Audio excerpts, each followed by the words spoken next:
Okay. All right. So, just looking for my papers. Where did they go? Okay, here we go. All right. So tonight, welcome. Thanks for coming. Tonight we are talking about power cooking with chicken. Now, this is easily done a few different ways. And so the document that you got in your email is gonna explain it to you a couple of ways, but I'm actually going to walk you through it a different way than the documents describe, so that you can see a different additional way that this can be done. So do you love having leftover chicken? Yes. Yeah. And so you like eating leftover chicken? Mm-hmm. So admittedly, I don't love leftover chicken. I'm just going to make sure this is working so that you can see. Okay. I'm not usually a big leftover chicken gal. At least I haven't been until we started to sous vide. Now, do you know what sous vide is, Susan? No. Okay, so sous vide is actually a fairly new cooking method in the world, really. And so if you think about it, it's only been around since 1999, which feels like a lot of years ago, but is new in the world of cooking. And it basically means that you're going to cook in water. So you take chicken and you put it in a bag, and then you submerge it in water. And you do it for a certain amount of time. So tonight, actually, I made some for supper. So there was no point in me doing this with you because you couldn't see it, because it takes about 2 hours. So this is my sous vide chicken that I made tonight.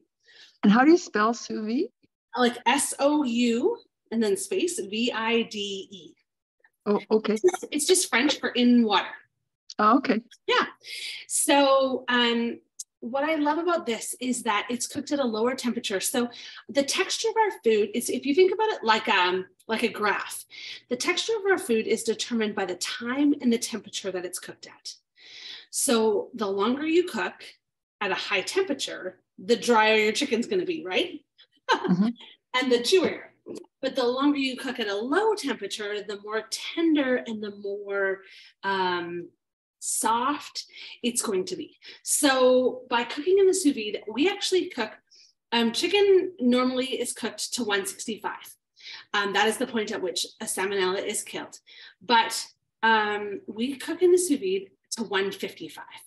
Because it's almost like it's pasteurizing it. Just if you think about pasteurizing our meat, sous vide is like pasteurizing your milk. Sous vide is like pasteurizing your meat. So that at 155, it takes 45 seconds to kill salmonella. Well, I cooked this for 2 hours, so it's fine, even though it's not as hot as it typically would have been. Does that make sense? Mm-hmm. So you can actually cook as low as 145. We don't like the texture at 145. Again, it's that time and temperature piece. We have tried 145, we've tried 150, we've tried 155, and we happen to like 155 for 2 to 3 hours. Now, I did do 1 hour earlier this week, and we didn't mind it. So it takes a little bit of playing around and something to experiment with. When it comes to things like roast beef, we sous vide round roast. So a round roast is typically a tougher cut, right? And you have to marinate it or slow cook it. Right. So we will sous vide a round roast for about 20 hours at 133 degrees. Wow. It comes out as soft as a prime rib, like butter knife cuttable. It is incredible. And more than that, if you depends how you like your meat. So we do a lot for steaks too. If you like your steak, let's say medium rare, it will come out top to bottom, perfectly medium rare, because the whole thing has cooked at that temperature. Does that make sense? Yes. So it is a fascinating way to cook if you've got time and want to learn something new. I personally have loved every minute of it. Now, our multi-cooker is a built-in sous vide unit. So this is also our pressure cooker. So that's the other way that you could do chicken, is in a pressure cooker, like an Instant Pot. And so that's if you have a little bit more time. But again, in that time temperature thing, right? It's a fast time, a high temperature. And so I don't always love the end product. If I'm in a hurry, it'll do, but it's not my favorite. So those are a couple of ways that when we're talking about power cooking, what we're talking about is cooking 3 to 4 pounds at one time and then having that in the fridge for you to make other things with.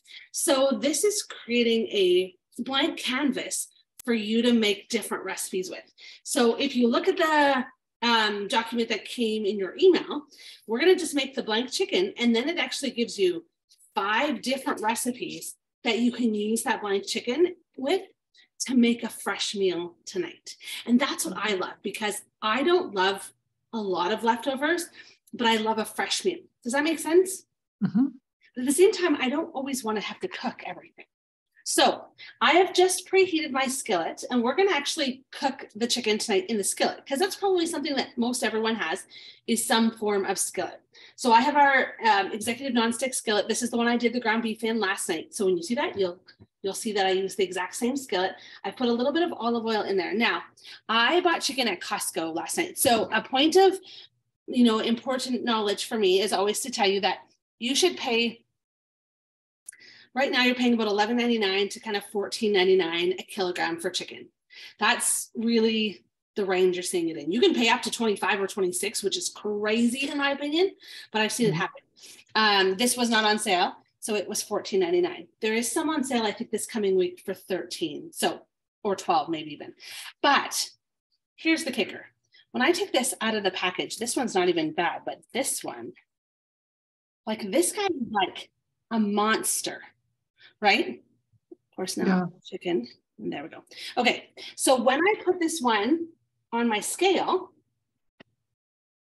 it is the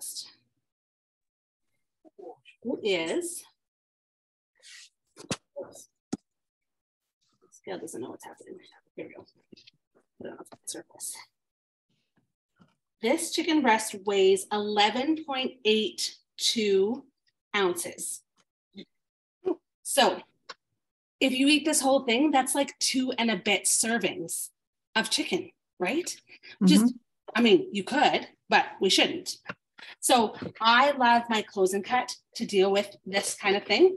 So I usually do this the other way. So when I put this in here, everything I put in this close and cut, I'm going to cut it in half. So what I love about this is that when I do this now, look at that. Nice. I'm getting a beautiful chicken breast that is now 5 ounces, which is really the proper serving size, right? So I get this, and then I get this other bottom half. Now this bottom half I could do a couple of things with. So let me just set this here. Let me show you. So this is the interesting thing about a chicken muscle is when you look at the bottom of it, sometimes you can buy chicken with fillet removed, right? You've seen that in the grocery store. Well, fillet removed is literally just this chunk removed. Mm-hmm. So sometimes when I'm cutting chicken like this, I'll actually take these pieces apart and we'll freeze these separately to make like chicken nuggets or chicken fingers or something like that for the kids. Or if I want a really quick meal that I know I'm going to shred, I'll cook these. But often I just put them in and cut them in half. So I'm going to do a couple of these so that I can put them in the frying pan. It's heating up over there. And so because we're actually designing this to be able to make a few different meals, I am just going to use salt and pepper. Okay, let me just get this out of here for a second. Whoops. No. All right. So I am just going to season this with salt and pepper because I want to be able to season it with whatever I want down the road for my other recipes. Sometimes I'm good without a glove and sometimes I like gloves. I don't know about you, but I always used to be able to do it, but so now I don't know why. Something has changed and I like a glove. So let's spread these out. So I love that. So here's the thing, is that if I had cooked one of those big chicken breasts all by itself, and then we were going to share it, we would typically cut it like in half like this, right? And then everybody feels like they're on a diet when they do that. So when you cut it the long way, you feel like you're getting a whole piece of chicken. It doesn't look like you're on a diet.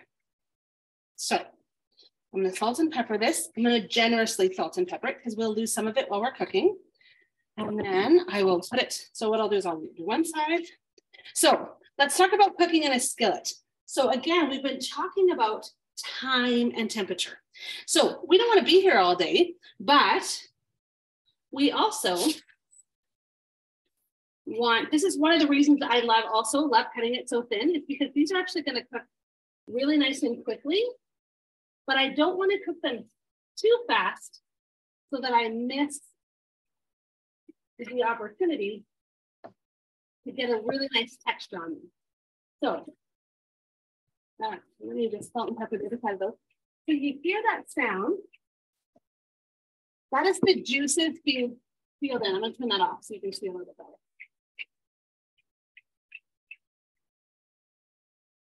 Okay, so that sound is what you want to hear when you put meat into a skillet, because that initial sizzle is what is sealing and kind of keeping all of that juice inside the chicken. So you want the skillet to be hot. Lindsay, I use the close and cut to cut the chicken. Look here and see if there's any comments. No, okay. So that's everything. So the close and cut can be used for more than chicken, although that's what it gets done for most of the time here. You could use it for grape tomatoes, baby potatoes, grapes. What else have I used it for? Really anything you want to cut in half, kind of like that. So Amy, is there a reason would you recommend the skillet over the grill pan? No, I wouldn't necessarily. Either one. It could go either way.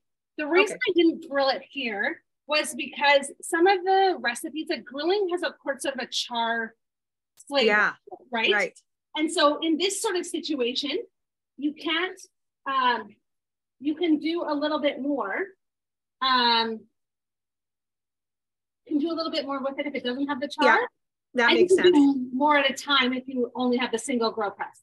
Right. And actually, I was going to tell you, like, I bought the smallest skillet, and I absolutely love it. Of this non-stick series? Yeah. It's just amazing.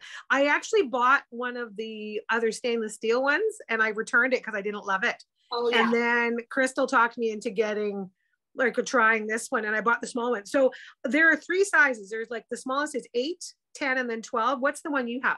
This is the 12. Okay. And I think it was sold out for a while there, I think, or something. It was, yeah. Okay. Yeah. And this I don't know if I need a 12, but we'll see. Mind you, for this kind of batch cooking, it might be good. Right, exactly. Yeah, that's the batch cooking piece of it, right? Yeah. So we talked about this last night, or I talk about this pretty much every time I talk about chicken. When it's in the pan, you don't want to play with it, right? You just leave it. I know that's the hard part, though. Don't play with it. I know, I'm a player. But the sugars in it are going to release from the pan and actually tell you when it's ready to flip. So let the chicken do the talking. So when it's ready to flip, so when it's not ready, it's going to be kind of stuck to the pan a little bit, even in this non-stick. And I'm going to turn it down. When I flip it, I actually do want to turn it down because I don't want it to cook too quickly. Because again, we're going for that one. I'm actually aiming for about 163 in my temperature because it's going to come up those extra couple of degrees when it finishes. And I don't want it to be, I definitely don't want it to be 175, but I don't even want it to be 162 or 167. Like I want it right on temp and a little bit under so that it can come up because all meat will come up when it's resting. So you want to kind of get it just there. And it's not quite there yet. I can see it's still a little pink, so that's okay. I would sooner have my temperature low and have it take another minute or so. I'm actually just going to grab. So we use our insulated serving bowls to rest all of our meat because they're going to keep it hot while they rest it. So I'm just going to grab this out so that it's ready. So if you haven't met the insulated serving bowl yet, these are a big win. Because they do keep everything hot for a couple of hours. So this is just a little one. Now, what I wish I could show you, let me see. Let's see if I can bring you over and show you. what I want you to sort of see in here, let's see if I can get the lighting is. No, that's worse. Yeah, let me grab one of these. What I want you to see is that the slow cooking of this has caused it to not get any of those like chicken goobers. Do you know, that's a very technical term. Do you know what I mean? Like those blobs of liquid come out. Chicken gelatinous stuff. Yeah, we don't want that, right? We want all of that because that's actually like the chicken. So you can see a little bit of it has come out over here and maybe a touch over here. But the slow cooking and that hot pan, searing that in, is going to be what keeps us from getting those. And we actually don't want those because we want to keep all of that flavor in. So the slower cooking and the hot pan are going to be what allow you to do that. All right, let me check my temperature.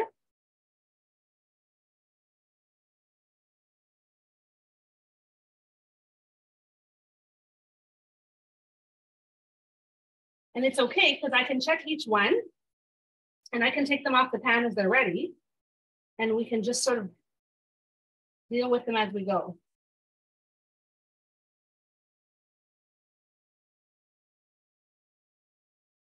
Oh, these ones are making me be patient today.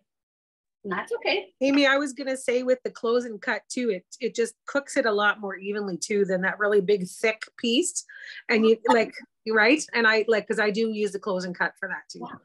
And chicken are like people. No two have the same size breasts.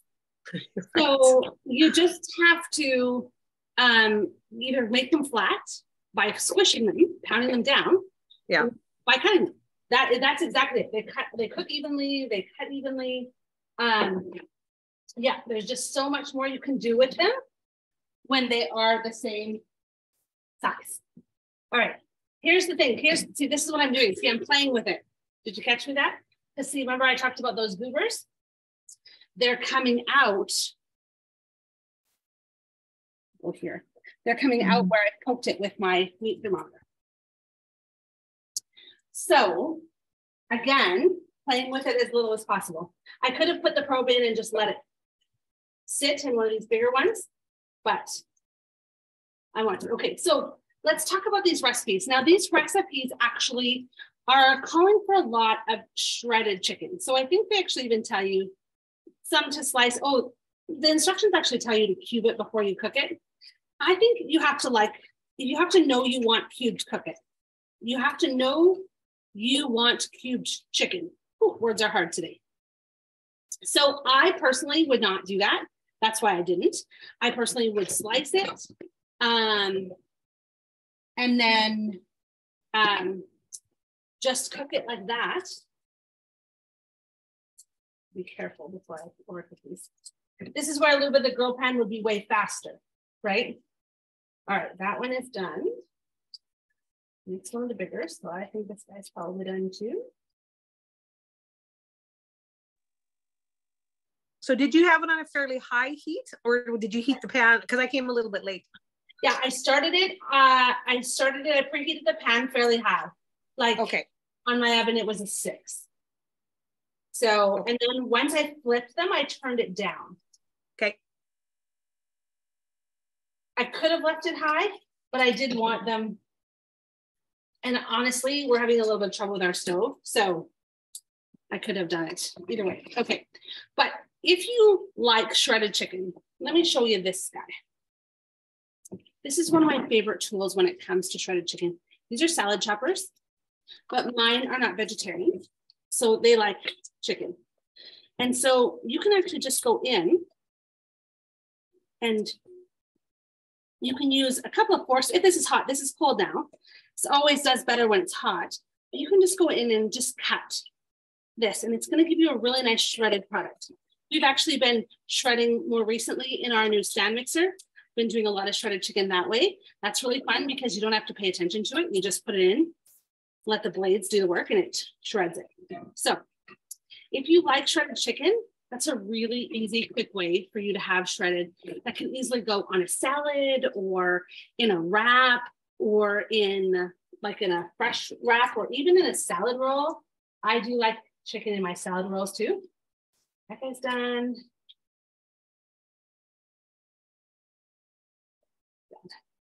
And so is this guy. Okay, these guys are all done. And so I'm just gonna let them, I'm gonna put the lid on. You always wanna rest your chicken, even if we're in a power cooking situation. And the reason is because, again, we wanna seal those juices in. So if we're gonna create this chicken and we're gonna slice it up and put it in the freezer, I still want it to have reserved as much liquid into that chicken as I can, so that when I reheat it, because the worst thing about leftover chicken is that it's dry, right? So 90% of the time it's dry because we overcooked it to start off with.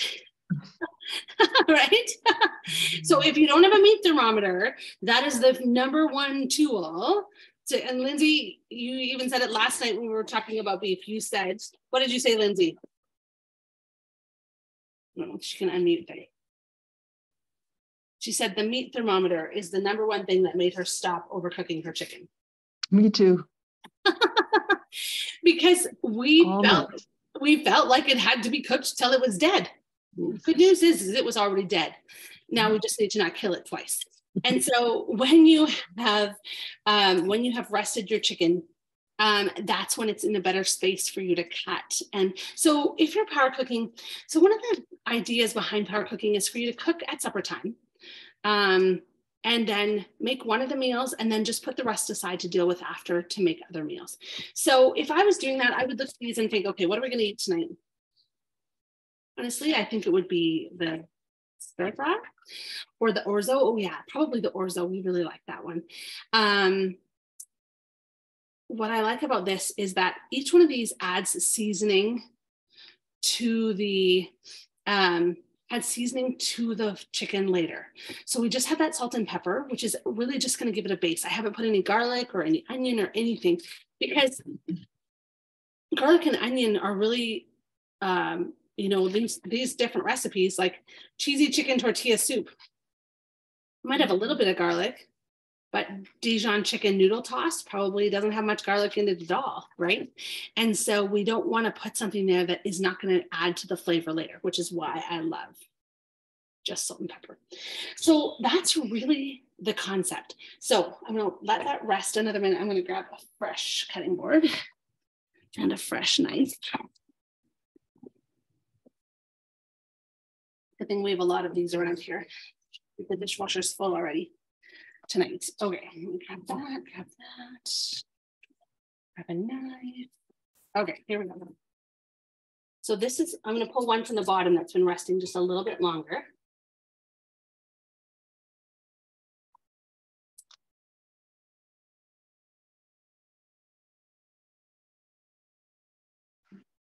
Oh yeah.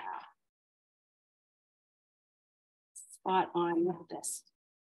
This is where I wish you were all in my kitchen and I could we could all taste them together. Look how moist that is in the center. Mm-hmm. That looks good. Yeah. So even though it was done in the skillet, which I think the skillet is your biggest risk for overcooking, it's still moist and juicy. So if I let this sit until it was cool, it's going to contain all of that liquid right in there. And then if it was me, there is some liquid that has come out of them into the bottom. I'm only going to show this to you if I dump it on you. So let's not do that. The bottom of this container, you can see there's a little bit of liquid. Feel something hot all of a sudden. Nope. Okay. What I'm going to do with this liquid that's been in the bottom of the key pot, insulated pot, is I'm actually going to pour a little bit of that into the freezer bags. So when I am thawing, it's going to thaw in that chicken juice. So when I toss it into the recipe, it's going to have, we're not going to have lost the flavor. One of the biggest things with cooking is that we wash so much flavor down the drain. And this is a perfect example of flavor that could be washed down the drain, or it can be saved and reserved.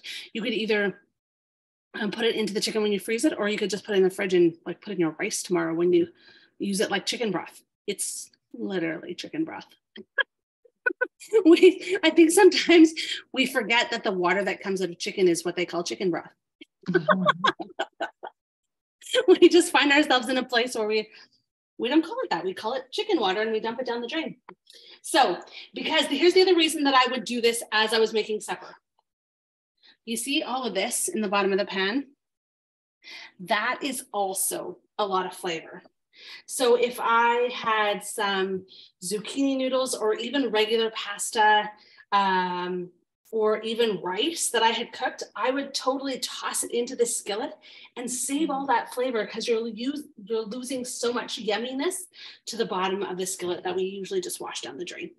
So that is as simple or as complicated as power cooking can get. And I love these recipes. What I love, if you haven't had a chance to look at the document that came in the email, what I love about these is that they give you a shopping list. So when we think about meal prep and meal planning and tonight making supper, this really combines all three of them. If you took these power cooking, both the beef and the chicken, you could really eat for 4 or 5 nights on these two concepts, and your grocery lists would be done, and you would have just cooked maybe twice and eaten 5 times. And that feels like a win. You could throw in a fish or a pork or something on the other days. But these feel like a way that would make my meal prep and my meal planning simpler and more efficient. Does anyone else have thoughts on that?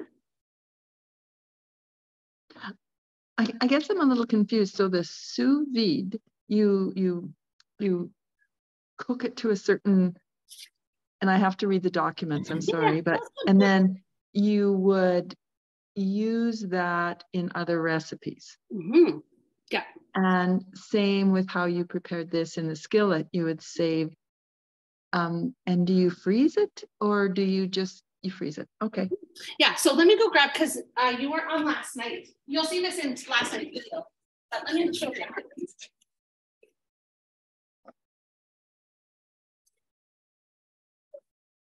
So last night I cooked 3 pounds of ground beef, and then I just froze it in these little freezer bags. So this is cooked with onions and garlic already in it, ready for the recipes that are in that document. So the same, I will do the same with the chicken tonight. I'll divide this into 2 or 3, probably just 2, and then I'll freeze that. And then when I'm ready to make something for dinner, I'll look at my recipes and figure out which one I have the ingredients for, and just pull that chicken out of the freezer, and I can make dinner in like 10 minutes then. It sounds pretty brilliant to me. I know, right? I am really quite excited about the concept. It really has shifted my, like, what I really hope that it does for everyone is really lift that what's for dinner question at 4:30. Because that is that question just carries so much weight and so much like heaviness, right? That I think if you could say to yourself, okay, what's for dinner? It's 4:30. And then you're like, oh, I've got some already cooked ground beef. Let's make chili or have tacos, or I've already got some chicken. Let's grab whatever vegetables are in the fridge and make a stir fry. It doesn't have to stop at these 5 recipes. It can be what works for your family. You could turn this chicken into tacos, right? You could turn this chicken into chicken chili. There's so many options, but what it's doing is it's relieving that, like, because even if you took this frozen chicken out of the freezer at 4:30, you can still have supper on the table by 5. Right. Because it's going to defrost quickly and it's already got the liquid in it. So you're not going to overcook it again. That's the goal, right? So does anyone else have any questions or comments? Thank you. I'm anxious now to get looking at the documents. Yeah, so documents should be in your emails from last night and tonight. Yes.